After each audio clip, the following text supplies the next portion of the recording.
बाकी लोक जी गेलेली आहेत आजही जाहीरपणाने सांगतो की हा कार्यक्रम त्या ठिकाणी चांगला व्हावा यासाठी 3 लोकांचं शिष्टमंडळ हे स्वतःच्या खर्चाने आजही तिथे गेलंय। काय ऑब्जेक्शन असण्याचं कारण आहे? ऑब्जेक्शन हे असू शकतं की ज्यांनी कधीही स्वतःच्या खिशातनं पैसे काढलेले नाहीत त्यांना कदाचित हे अप्रूप असावं। त्याच्यामुळे मला असं वाटतं की महाराष्ट्राचं नाव हे देशाच्या पातळीवर जगाच्या पातळीवर मोठं करण्यासाठी महाराष्ट्र शासन स्वतःच्या खिशातनं जर काही लोक जर खर्च करत असतील तर त्याच्यावर ऑब्जेक्शन असण्याचं काही कारण नाही। आज खासदारांचं आणि माजी खासदारांचं काहीतरी तिथं गेलेत असं देखील पत्रकार परिषदेतनं मी बघितलं ऐकलं। मला तर काही लोकांना आवाहन करायचं आहे की 21 तारखेपर्यंत त्यांनी थांबलं पाहिजे। नक्की खर्च किती झाला आहे किती होणार आहे हे सगळं बघितलं पाहिजे। आम्ही माहिती दिल्यानंतर परत ते माहितीच्या अधिकारामध्ये जातील, ते परत पत्र देतील, परत एक माहिती काढतील। या सगळ्या माहिती काढल्यानंतर महाराष्ट्राच्या जनतेच्या लक्षात येईल यावेळेचा डावोसचा दौरा हा कमी पैशामध्ये झालेला आहे। शिष्टमंडळ जरी मोठं असलं तरी देखील MMRDA देखील त्या ठिकाणी MOU करणार आहे, उद्योग विभाग त्या ठिकाणी MOU करणार आहे आणि जे आम्हाला मदत करायला त्या ठिकाणी स्वतःच्या खर्चाने गेलेले आहेत त्याच्यावर कोणाचं ऑब्जेक्शन असण्याचं काही कारण नाही। एकही रुपयाचा अपव्यय होणार नाही याची हमी उद्योगमंत्री म्हणून मी महाराष्ट्राच्या जनतेला देतो आणि येताना डावोसमध्ये ऐतिहासिक MOU करून मुख्यमंत्री परततील हा देखील विश्वास उद्योगमंत्री या नात्याने देतो। कारण शेवटी उद्योजकांना देखील वातावरण चांगलं लागतं। खरं तर 22-23 तारखेपर्यंत वाट बघण्याची आवश्यकता होती। नक्की किती खर्च म्हणजे माझं उदाहरण देतो, मी ज्यावेळी वाघनखं आणण्यासाठी गेलो त्यावेळी उदय सामंतचा खर्च MIDCने केला आणि मग 3 दिवसानं तोंड कशी पडली। मी जातानाच मुद्दाम माझ्या वडिलांच्या खात्यातनं ते पैसे भरलेले होते कारण आल्यानंतर मला सांगता येईल की माझ्या बापाच्या पैशाने गेलो म्हणून। त्याच्यामुळे मी ऑलरेडी ते पैसे घेऊन गेलो होतो। त्यामुळे जरा 21 तारखेपर्यंत अजून थांबावं, जनतेची दिशाभूल करणं सोडावं आणि 21 तारखेला आम्ही ज्यावेळी आकडेवारी देऊ किती MOU झालेले आहेत, किती खर्च झालेला आहे, किती लोक होती, 70 लोक होती की 50 होती की 40 होती, 10 होती की 5 होती, हे पुराव्यानिशी ज्यावेळी सिद्ध होईल त्यावेळी मला असं वाटतं की या पत्रकार परिषदेला कुठं अर्थ आहे असं होईल। जाताना कोणी अपशकन करू नये। महाराष्ट्राच्या उद्धारासाठी महाराष्ट्राच्या युवा पिढीला रोजगार देण्यासाठी मुख्यमंत्री एकनाथ शिंदेजी, देवेंद्रजी आणि अजितदादा जे प्रयत्न करतायत ते अतिशय मोठे आहेत आणि त्या प्रयत्नाला समर्थन या सगळ्या लोकांनी केलं पाहिजे ही माझी प्रामाणिकपणाची भावना आहे। आणि म्हणून आजची पत्रकार परिषद ही एवढ्यासाठीच होती की उद्यापासून डावोसला जे वर्ल्ड इकॉनॉमिक फोरम सुरू होतंय याच्यामध्ये महाराष्ट्र उद्योग क्षेत्रातला एक ऐतिहासिक ठसा उमटवेल, आगळा वेगळा ठसा उमटवेल आणि जे कोण पत्रकार परिषद घेत आहेत ते शांत होतील असं माझं उद्योगमंत्री म्हणून मत आहे। आणि आपल्याला देखील विनंती करायची आहे की आपल्याला देखील आल्यानंतर ज्याला आपण रुपयाचा हिशोब असं म्हणतो तो सगळ्याचा सगळा हिशोब MMRDAचा आणि MIDCचा हा दिला जाईल हा उद्योगमंत्री म्हणून माझा शब्द आहे, माझं वचन आहे। 19-20 असा दौरा झाला होता। उद्योग खात्यामध्ये तेव्हाच्या प्रवासाच्या काही नोंदी किंवा हिशोब काही मांडलेला आहे का? तेव्हाच्या खर्चाच्या काही नोंदी आहेत? हे खरं तुम्ही पत्रकार परिषदेमध्ये विचारलं पाहिजे। जे पत्रकार परिषद घेतात त्यांना आपण विचारलं पाहिजे की उद्योगमंत्री दावोसला जात असताना ऊर्जा मंत्री का गेले, ऊर्जा मंत्री जात असताना पर्यटन मंत्री का गेले, पर्यटन मंत्री जात असताना त्यांचे OSD का गेले, त्यांचा OSD जात असताना त्यांचा प्रायव्हेट OSD का गेला। मला असं वाटतं की त्याच्यावर मला अजिबात टीका करायची नाही। त्यावेळी त्यांना वाटलं म्हणून ते घेऊन गेले, त्यांना झेपेल त्यांनी MOU केले। पण त्यातला जो नितीन राऊत साहेबांना घेऊन गेलेला जो 50,000 कोटीचा MOU होता तो अजून शोधून सापडत नाही आहे। तो इंडस्ट्रियलिस्ट पण सापडत नाही आणि तो MOU पण सापडत नाही। तर असे काय आम्ही MOU केले नाहीत। मागच्या वर्षी 1,37,000 कोटीचे आम्ही MOU केले, त्याच्यातल्या 83% MOUंची आम्ही अंमलबजावणी केलेली आहे आणि आज देखील काही आकडेवारी आलेली आहे। हे सगळे अंदाज आहेत, सगळ्यांचे अंदाज चुकतील एवढे चांगले MOU करून आम्ही परत येऊ। त्यांनी असंही म्हटलंय की 70 जणांचं वराड हे डावोसला निघाले। आता त्यांनी काय म्हटलंय म्हणून सांगितलं की लोकशाहीमध्ये त्यांना काही म्हणण्याचा अधिकार आहे, पण त्यांनी 21 तारखेपर्यंत थांबलं पाहिजे होतं, वस्तुस्थिती बघितली पाहिजे होती। मागच्या वेळी जसं वाघनखांच्या वेळी झालं तसं होऊ नये याची दक्षता घ्यायला पाहिजे होती। तर मला असं वाटतं की त्याची पुनरावृत्ती होणार आहे. आणि दुसरी त्याच्यामधली महत्त्वाची गोष्ट अशी आहे की काही लोक किंवा काही मंडळी जर आपल्या नातेवाईकांना बरोबर घेऊन जात असतील आणि ते स्वतःच्या पैशानं जात असतील तर त्याच्यावर ऑब्जेक्शन असण्याचं कोणाचं काही कारण नाही. पण माझ्या दृष्टीनं पहिला प्रश्न असा आहे, उद्योजक आले पाहिजे, डावोसचा दौरा झाला पाहिजे व जे उद्योजक आहेत त्यांच्या घराखाली सचिन वाजेनं बॉम्ब ठेवला, तो सचिन वाजे कोणी घेतला ह्याचं उत्तर आहे का तुमच्याकडे? तर त्याचं उत्तर नाही.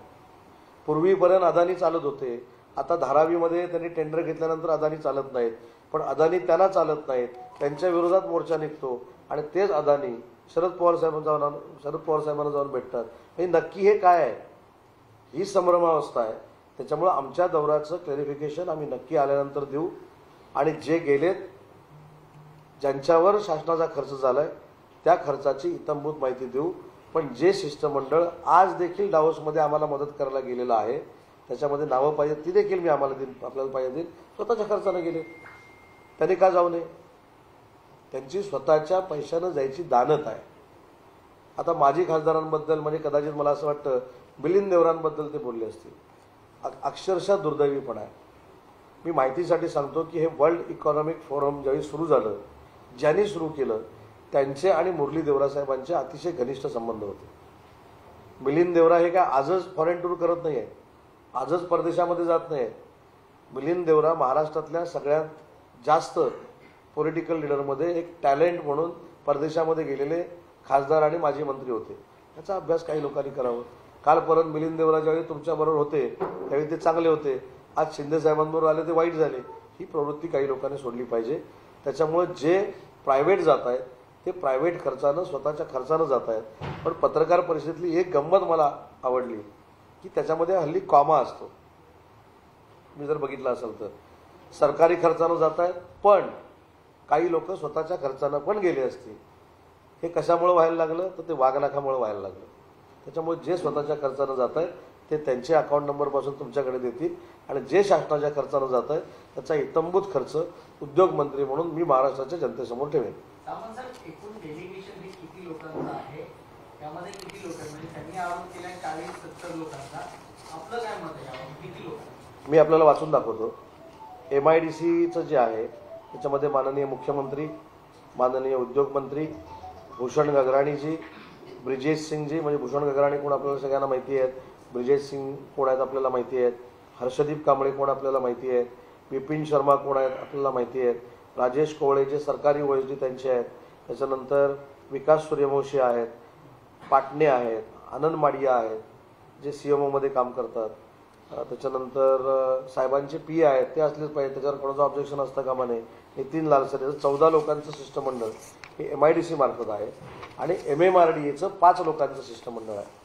पण MMRDAचा खर्च हा 3,85,00,000 रुपये हे MMRDA करते, जे आज काय भरपूर असं काय काय सांगितलं गेलं. त्याचे डॉक्युमेंट्स ते देतील, माझ्या माध्यमातून देतील. आणि आमचा जो खर्च आहे तो मी जरा सस्पेन्स ठेवतो, म्हणजे 3 दिवस आपल्याला चांगल्या बातमी महाराष्ट्रातून मिळतील, चांगल्या प्रेस कॉन्फरन्स होतील. मी आल्यानंतर आम्ही ॲक्च्युअली खर्च किती केला आहे पण तो 34 कोटी नाही.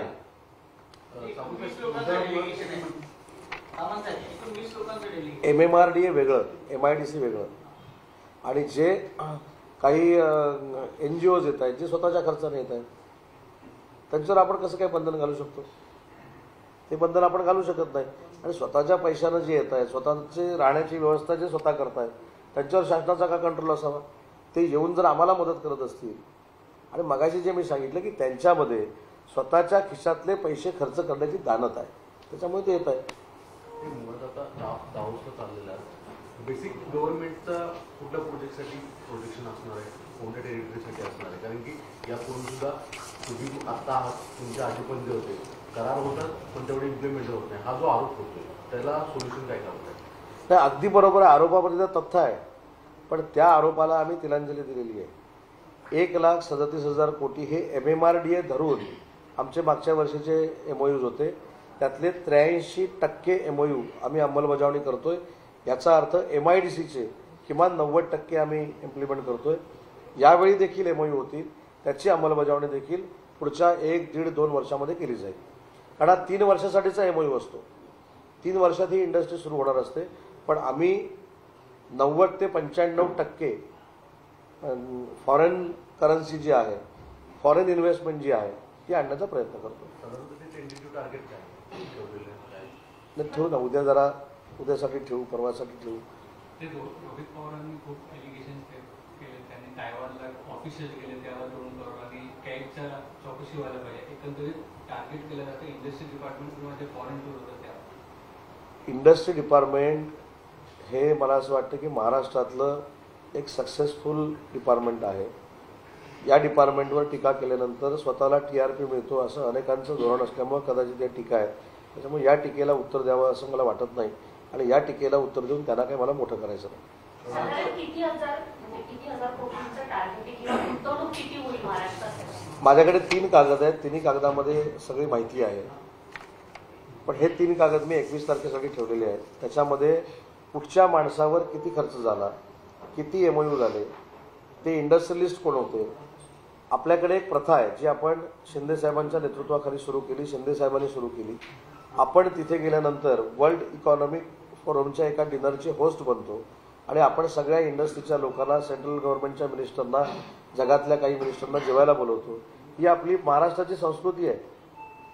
ती आपण कुठं जाऊन जोपासतोय, डावसमध्ये जाऊन जोपासतोय. तो देखील आमचा कार्यक्रम आहे. अनेक पंतप्रधानांना CM साहेब भेटणार आहेत, CM साहेबांना अनेक लोक भेटणार आहेत. मला असं वाटतं की आमचा सगळा कार्यक्रम ठरलेला आहे, परंतु दर दिवशी MOU किती होत आहेत त्यामुळे इथं आम्ही तुम्हाला सांगत जाऊ. म्हणजे महाविकास आघाडी सरकार असताना उद्योग मंत्री म्हणजे ज्यावेळेला डावसला जायचे त्यावेळेचे डेलिगेशन आणि आताचं डेलिगेशन यामध्ये काय तफावत आहे? तेव्हा त्यामुळे त्यांची संख्या पण 11-12 काहीतरी होती, आता मला माहिती नाही.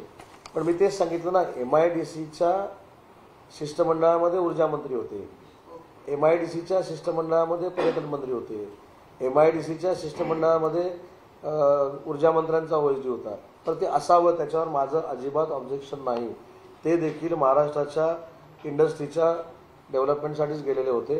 परंतु आपण गेलेलं असताना आपण गेलोच नाही अशा आविर्भावामध्ये कोणी प्रेस कॉन्फरन्स घेऊ नये अशी माझी विनंती आहे.